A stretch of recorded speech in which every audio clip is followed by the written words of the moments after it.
목소리가 좀 달라지더라도 여러분들 이해해 주시기 바랍니다.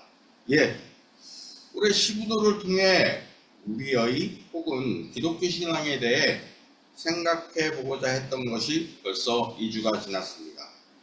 지난 첫 시간에서 시부도를 살펴보고자 하는 이유에 대해 말씀드렸습니다.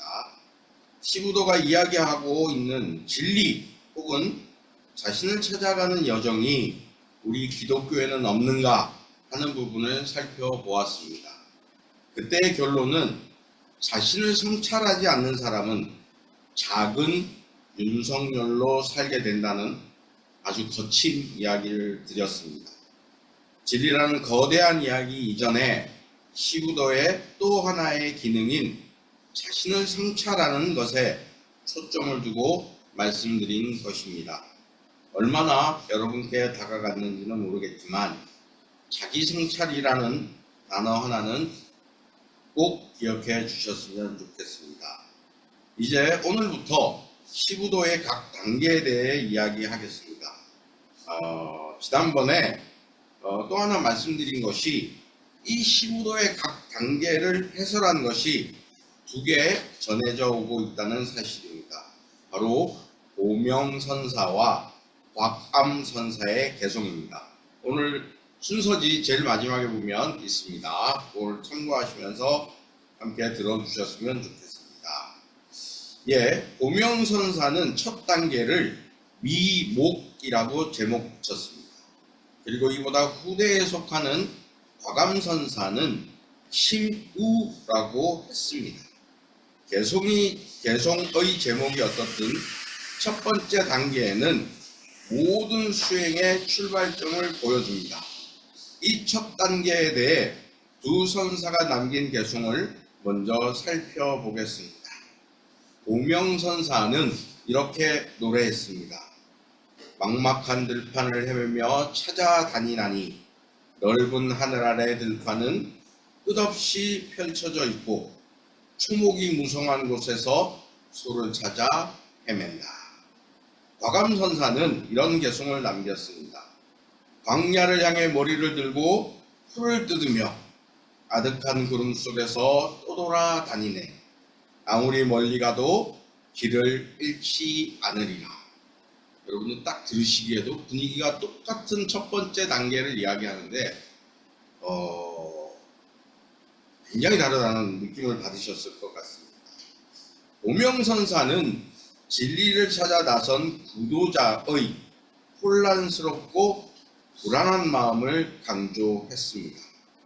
보명선사는 막막한 들판, 끝없이 펼쳐진 들판이라는 표현을 통해 자신의 본성을 찾아 첫 발을 내디딘 이의 외로움과 두려움을 보여주려고 한 것은 아닌가 하는 생각이 듭니다. 마치 거대한 미로 속에 홀로 던져진 것 같은 느낌, 어디로 가야 할지 모르는 막막함이 고스란히 전해져 오는 것 같습니다. 더욱 중요한 점은, 주목할 점은 보명선사가 초목이 무성한 곳이라고 표현한 부분입니다. 당연한 말이지만 불교라는 종교를 생각할 때 이는 우리의 마음을 가리는 온갖 망상과 집착을 상징하는 것은 아닐까 싶습니다. 마치 울창한 숯불이 시야를 가리듯 우리의 접념과 망상은 우리의 참된 본성을 보지 못하게 합니다. 그래서 수행자는 이 무성한 초목 사이에서 자신의 본성인 소를 찾아 헤매는 것입니다. 반면 곽암선사는 개송에서는 같은 상황을 좀 더 희망적인 시선으로 바라봅니다. 머리를 들고 라는 표현은 구도자의 의지와 용기를 상징하는 것으로 읽을 수 있습니다. 비록 아득한 구름 속을 헤매고 있지만 길을 잃지 않으리라는 강한 확신이 보이는 것 같습니다. 이는 수행자의 굳은 결심과 의지를 보여주는 것은 아닐까 하는 생각을 해보게 됩니다. 특히 과감선사의 풀을 뜯으며 라는 표현은 매우 의미심장합니다. 이는 수행자가 자신의 본성을 찾아가는 과정에서 끊임없이 진리의 가르침을 받아들이고 소화해 나가는 모습을 상징하는 것 같습니다. 마치 소가 풀을 뜯고 먹고 반추하듯 수행자도 진리를 받아들이고 깊이 성찰하는 과정을 거쳐야 합니다.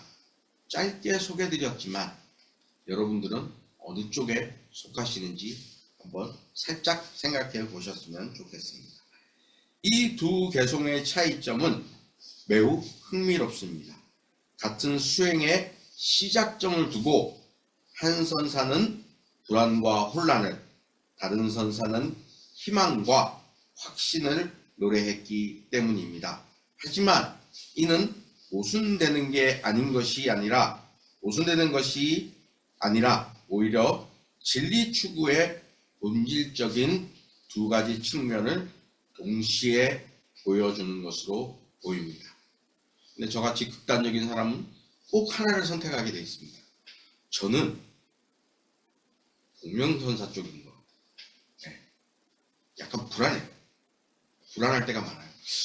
저의 20대를 잠시 말씀드리면 그때 프랑스 철학에 되게 심취해 있었거든요. 그때 제가 느꼈던 거는 세상에 이렇게 진리가 없고 확실한 게 없는데 살아서 뭐하지? 자살하는 것도 괜찮겠네? 이런 생각으로 정말 자상추운동을 굉장히 많이 느꼈어요. 근데 진리를 추구한다는 게 뭔지도 모르겠고 진리가 과연 있기나 하나? 이런 생각으로 자살 충동을 굉장히 심하게 느꼈던 때였어요. 그리고 그 당시 20대니까 운동을 한다고 하면서도 이게 운동으로 과연 될까? 바뀔까? 하는 것들로 인해서 그런 2, 3중에 자살 충동을 굉장히 많이 느꼈어요. 그래서 뭔가 진리를 찾는다는 것, 그리고 저는 여러분들한테 솔직히 말씀드리지만 나를 찾는다라는 것들에 대해서 저는 그렇게 막 마음에 와닿는 사람이 아니에요. 자기 자신을 찾고 자기 자신을 깨닫고 한다는 것들에 대해서 저는 그렇게 막 이렇게 방점을 두고 이렇게 찾는 사람이 아니거든요. 저는 오히려 어디에 방점을 두냐 하면 진리를 찾는데 방점을 두는 좀 그런 성향이에요. 그래서 나의 참모습, 나가 어떤 모습이냐, 나의 속마음이 어떤 거냐, 이런 걸 찾는 거에 대해서 되게 좀 등한시하는 사람이에요. 그래서 맨날 공목사님한테 욕을 얻어먹긴 해요. 그럼 그러지 말라고 막 그렇게 욕을 얻어먹긴 하는데, 근데 그게 저는 잘 와닿지가 않아요. 어쨌든 그렇게 20대를 보내고 나서 좀 공부를 새로운 방향으로 틀면서 어쨌든 자살 충동을 조금 벗어나긴 했어요. 그래서 지금은 그런 생각은 없긴 한데, 하지만 저는 둘 중에 어느 거냐, 보명과 과감. 저는 보명선사의 이야기가 저한테는 더 와닿는 것 같습니다. 어쨌든 첫 번째 단계의 소를 찾는다는 것은 단순히 무언가를 발견하는 행위가 아닙니다. 그것은 자신의 참된 본성을 찾아가는 여정의 시작입니다. 이 여정은 보명선사가 말한 것처럼 때로는 막막할 수 있고, 과감선사가 말한 것처럼 때로는 확신에 차 있을 수 있습니다. 중요한 것은 이 모든 것이 수행의 자연스러운 부분이라는 점입니다. 막막함도, 확신도, 불안도, 용기도 모두 우리의 성장에 필요한 요소들입니다. 우리가 찾고자 하는 소, 즉 우리의 참된 본성은 사실 항상 그 자리에 있었습니다. 다만 우리가 그것을 인식하지 못했을 뿐입니다. 그래서 이 첫 번째 단계는 소를 찾아 나서는 것이며, 이는 곧 자신의 참된 모습을 찾아가는 여정의 시작을 의미하는 것입니다. 저는 오히려 희망은 소가 항상 거기에 있었다라는 것에서 희망을 가져야 될 것 같습니다. 내가 그것을 발견하든 발견하지 못하든 깨닫던 깨닫지 못하던 그 소는, 그 참된 자아는 우리가 발견하거나 무관심했을 뿐이지 그 자리에 항상 있었다는 것이 우리의 희망이 아닌가 하는 생각을 해봅니다. 중요한 것은 소가 되었든 무엇이 되었든 무언가를 찾아야 한다는 갈망 같은 것이 우리 안에 있는가 하는 점입니다. 나는 이미 찾았어. 나는 이미 내가 누구인지 알아. 나는 진리가 무엇인지 너무 분명하게 보여. 라고 하는 사람들은 이 단계가 필요 없을 것입니다. 아니, 시부도 자체가 망상으로 여겨질 수도 있습니다. 방금 한 말을 뒤집어 보면 여러분들에게는 시부도 자체가 필요 없습니다. 이런 분들에게 시부도를 생각해 보자고 채근하는 것은 굉장히 무례한 말일 수도 있습니다. 나는 다 알고 있는데, 나는 이미 내가 누군지 아는데 라고 하시는 분들한테는 이거 생각해 봅시다 강조하는 건 사실은 어떻게 보면 약간 폭력적인 거예요. 그럼 네가 아는 거 그거 잘못된 것일 수도 있어 라는 말이 되기 때문에 자칫 이거는 폭력적인 말이 될 수 있습니다. 그런데 하지만 여러분들 중에 혹시 누구신지는 모르지만 그래, 내가 누구인지 정말 모르겠다. 내가 알고 있는 것이 정말 진리인가 하는 의구심이 드는 분들이 계시다면 이 시부도의 첫 단계는 막막하지만 충분히 가치 있는 일임을 역설하고 있는 것인지도 모르겠습니다. 그렇다면 성서는 어떨까요? 먼저 시편 42편을 보겠습니다. 시편 42편은 악장을 위해 고라 자손의 마스킬이라는 표제가 붙어 있습니다. 여기서 고라 자손은 성전에서 찬양을 담당했던 레위인의 한 분파로 특히 포로기 이후 성전 제의와 시편 전승에 중요한 역할을 했던 집단입니다.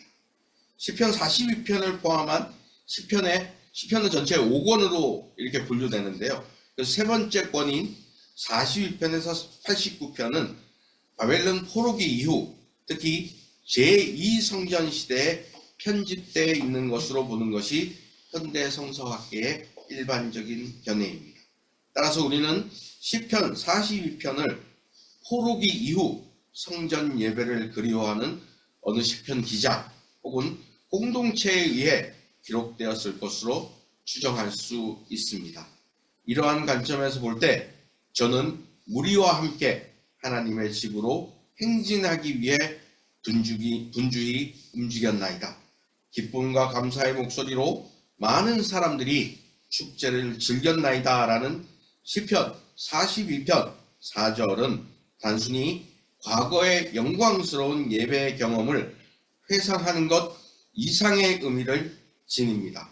이는 성전 파괴 이후 흩어진 이스라엘 백성이 과거 예배 공동체를 그리워하고 새로운 공동체를 형성하며 정체성을 재확립하는 과정, 즉 잃어버린 정체성과 신앙을 회복하고자 하는 공동체적 열망을 반영한다고 볼 수 있습니다.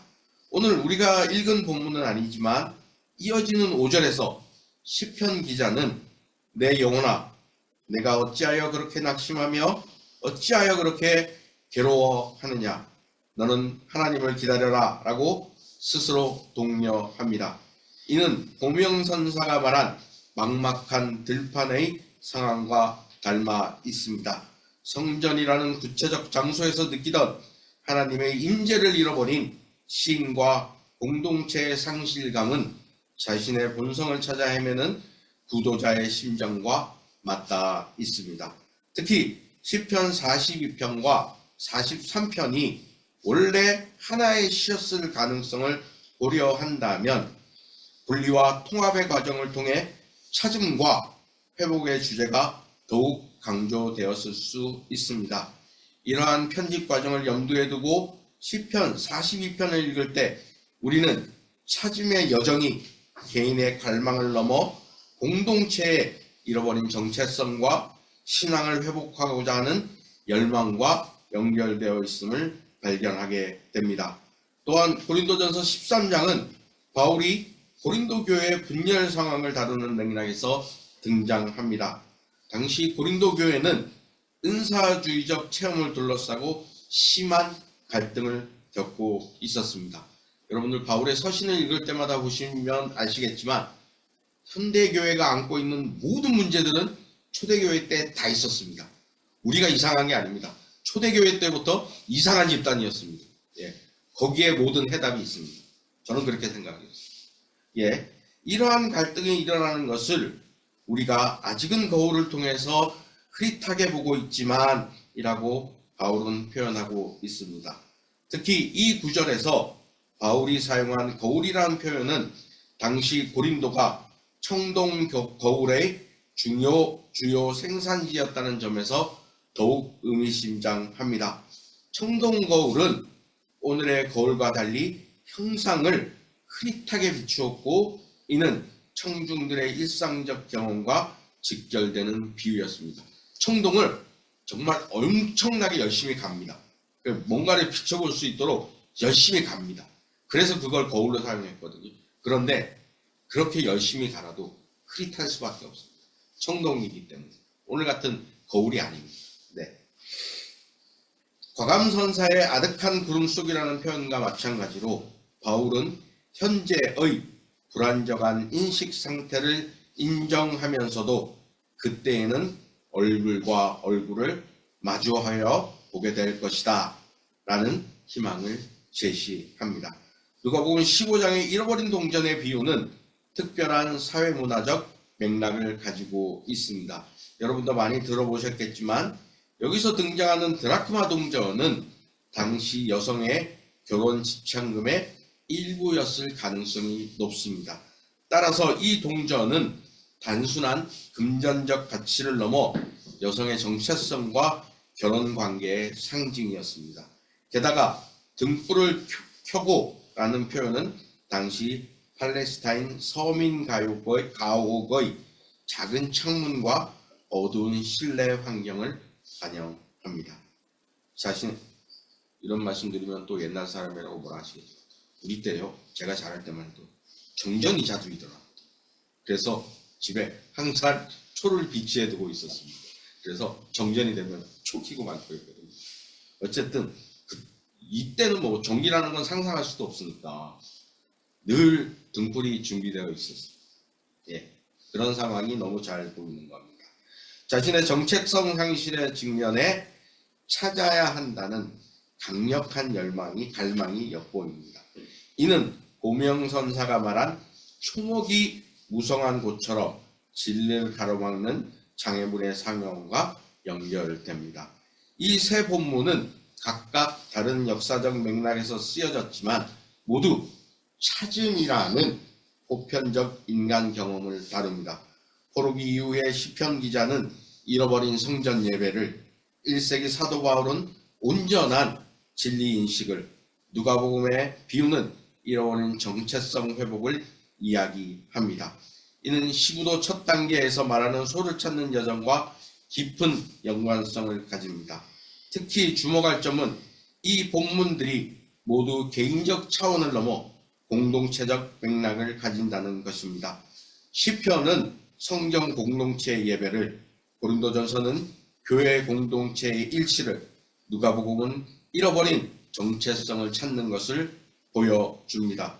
이는 고명선사와 과감선사가 각각 막막함과 희망으로 표현했던 수행의 두 측면이 결국 개인의 깨달음을 넘어 공동체적 차원에서 완성됨을 시사합니다. 이제 말씀을 마무리하려고 합니다. 자기 성찰이 없는 사람은 사람의 최후는 거칠게 말씀드렸지만 이제 조금 더 확장해 자기 성찰이 없는 공동체를 생각해야 할 때가 아닌가 합니다. 공동체가 자기를 성찰한다고 할 때 우리는 늘 우리의 못난 점을 생각하기 쉽습니다. 스스로를 작게 볼품없게 생각하는 버릇이 있다는 뜻입니다. 저는 이것을 넘어서야 할 것 같습니다. 우리 안에 갈망과 열망이 있는지 돌아보자는 뜻입니다. 우리 모두의 교회 펍이 출발하며 가졌던 그 열망과 갈망을 여전히 품고 계시다면 너무 좋습니다. 그것이 식었다고 생각하고 계신다면 다시 그것을 어떻게 찾아 나설 것인지 고민하면 좋겠습니다. 하지만 무엇보다 중요한 것은 자신에게 그것을 찾아 나설 마음이 남아있는지를 돌아보는 것입니다. 자신에게 갈망과 열망이 남아있는지를 돌아보는 것은 개인의 문제이기도 하지만 동시에 우리가 함께 걸어가는 공동체의 문제이기도 합니다. 이제 우리는 이 질문 앞에서 다시 함께 길을 떠나야 합니다. 침묵으로 기도하시겠습니다.